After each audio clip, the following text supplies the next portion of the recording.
Beautiful Chade-Meng Tan. So lovely to see you.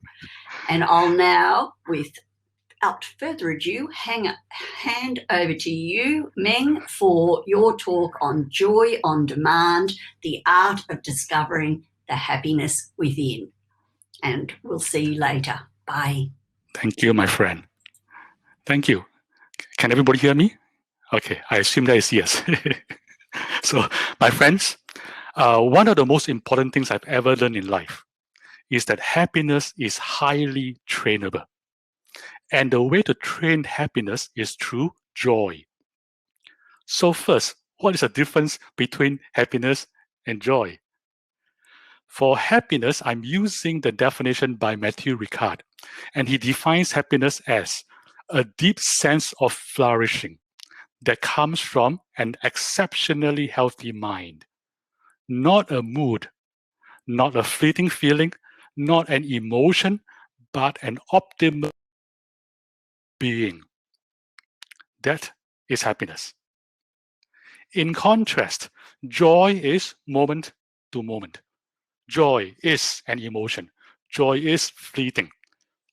So happiness is something you integrate over time. For example, you say, I have a happy day. It doesn't mean that every moment is nice. So there are some moments that are not so nice. But then at the end of the day, like you think back and say, today is a happy day as a whole. So in contrast, joy is moment to moment. This moment is joyful, this moment not so much. Therefore, happiness doesn't mean that every moment is joyful. However, a happy life doesn't mean that every moment in their life is full of joy. However, there is no such thing as joyless happiness. Therefore, joy is the building block of happiness. And therefore, if you train to access joy, then you can build happiness. And happily, it turns out that access to joy is highly trainable. And that was, to me, the mind-blowing part, that you can train yourself to access joy. And with sufficient training, you can access it anytime, at any moment, on demand. The question is how.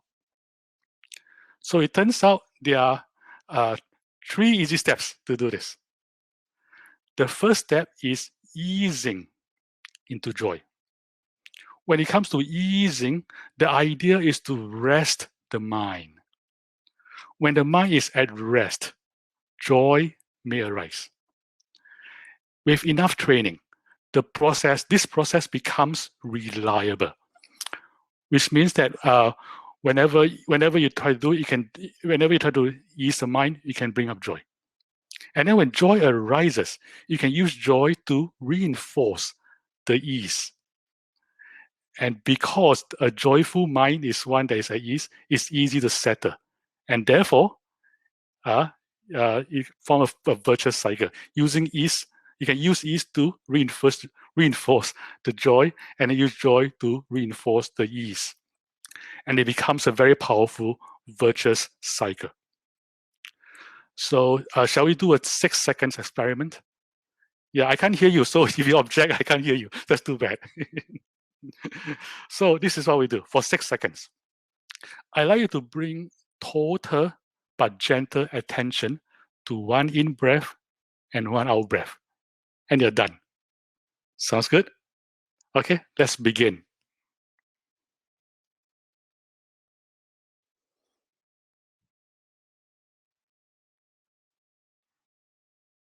And thank you for your attention. You notice that just after the one breath, you're already a little bit calmer, a little bit more relaxed than before the breath. Question, why is it so powerful? I mean, it's only one breath. How does one breath have an impact on your experience? There are 2 reasons, one physiological and one psychological. The physiological reason is that when you bring attention to the one breath, Do you notice that you're breathing slower and deeper? And when you did that, you're stimulating your vagus nerve. And therefore, you're activating something called the relaxation response, which is the direct opposite of the stress response. So therefore, already in the one breath, your blood pressure is already going down. Your heart rate is already going down. Your muscles are already less tense. And in one breath already, you can feel the difference. That, my friends, is the physiological effect. The psychological effect is even more powerful.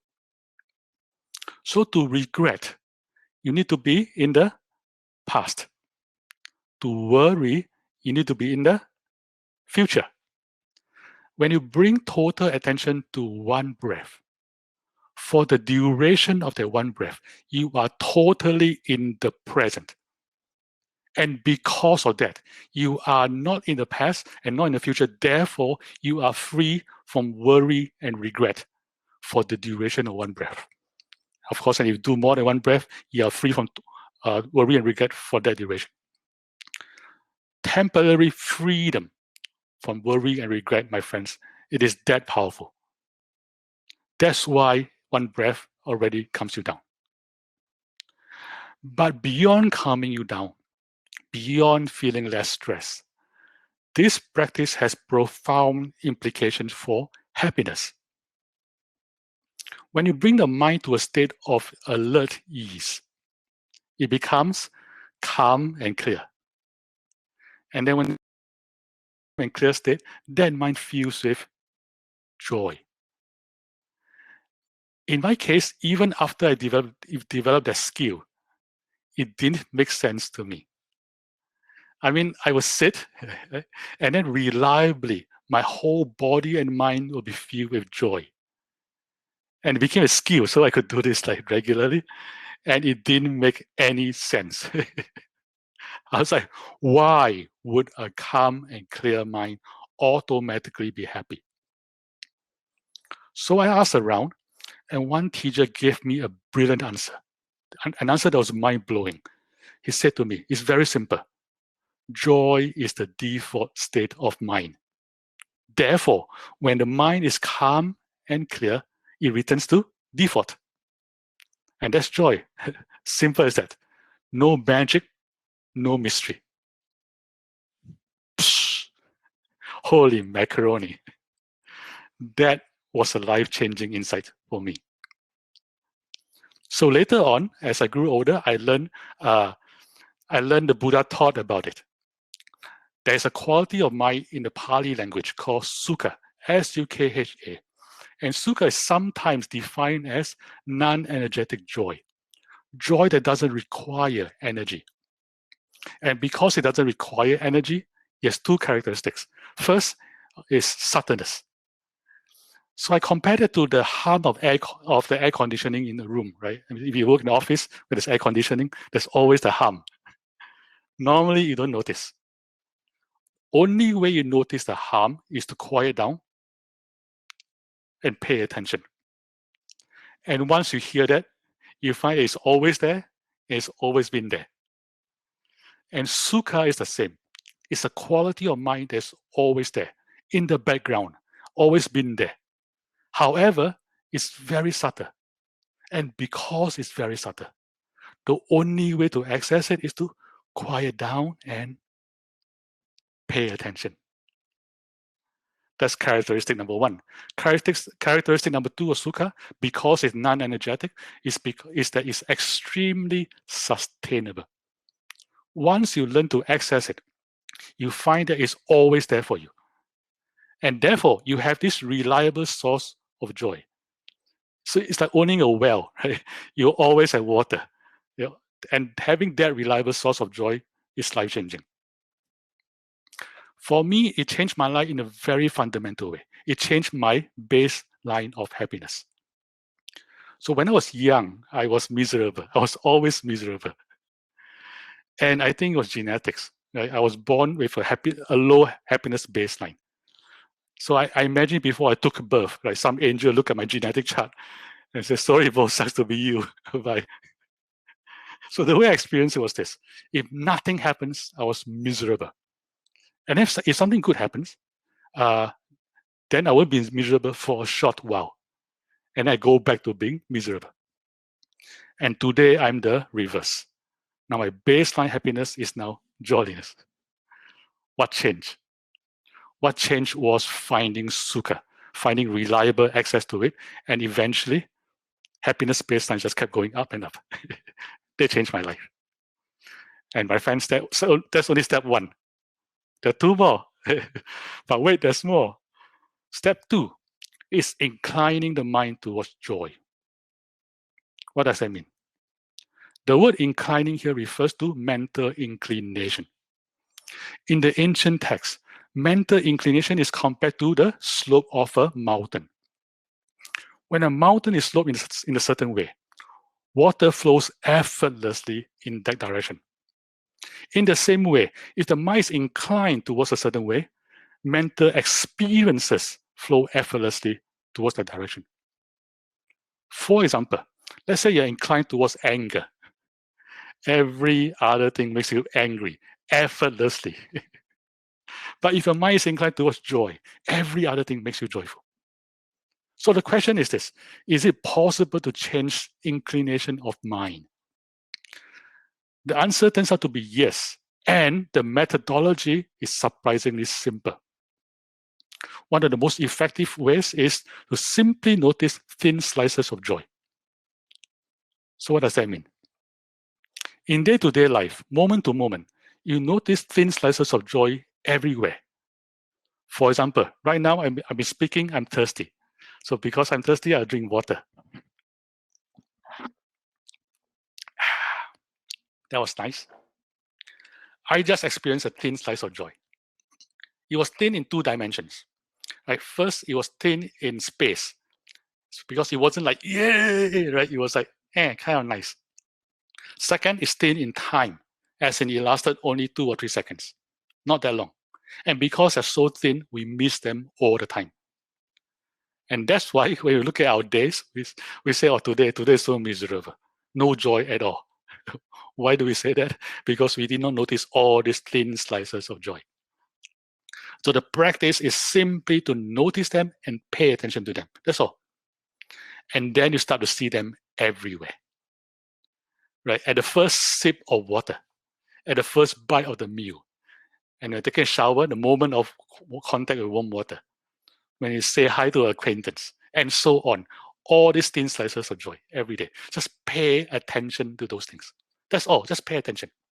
And I guarantee you, you'll change your life. The first effect of this practice is it doubles without changing anything in your day. Your day remains exactly the same. Already you're much happier. Why? Because all the joy you missed out before, now you're experiencing them. But something even more powerful happens, which is that if you do this, after a while, the mind becomes familiarized with joy. And when the mind becomes familiar with joy, eventually the mind inclines towards joy. And therefore, you can change your inclination of mind towards joy. And because of that, every other experience becomes joyful effortlessly. And that's step 2. Step 3 is to uplift the mind with goodness. So let's try a 10-second experiment. For 10 seconds, bring to mind 2 people you care about. And then think to yourself, I wish for this person to be happy and I wish for that person to be happy. It's a thinking exercise. Sounds good? Okay, let's do it.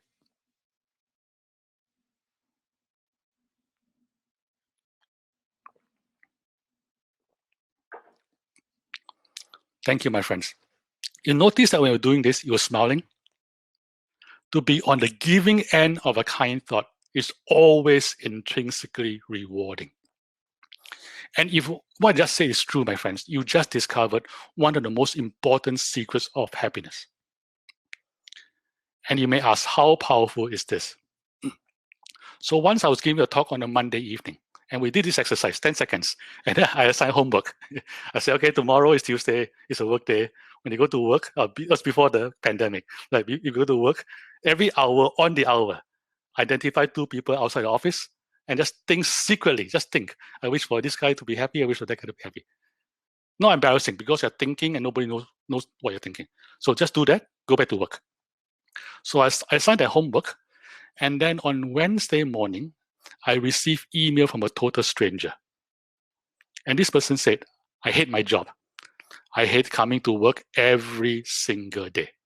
But I did the homework on Tuesday, and Tuesday was my happiest day in 7 years. Happiest day in 7 years. What did it take? It took 80 seconds of thinking. Every adult I've ever met in my life knows how to produce a thought. It's the easiest thing in the world to do. And if all it takes is 80 seconds of producing kind thoughts to create the happiest day in 7 years, that is mind-blowing. And that's accessible to everybody. So that's it, my friends. Oh, I'm right on time. That's it, my friends. These are the 3 steps to training your mind to increase, to access joy on demand. And the 3 are, first, easing into joy by resting the mind, and to bring the mind to a state that's calm and clear and naturally joyful. That's 1. Number 2 is inclining the mind towards joy by attending to thin slices of joy in every moment. And number 3 is to uplift the mind with goodness, specifically with thoughts of loving kindness. And my friends, I hope this was useful for you, and I wish you a whole life of joy, happiness, and kindness. Thank you. Thank you so much, Meng. That was absolutely beautiful and very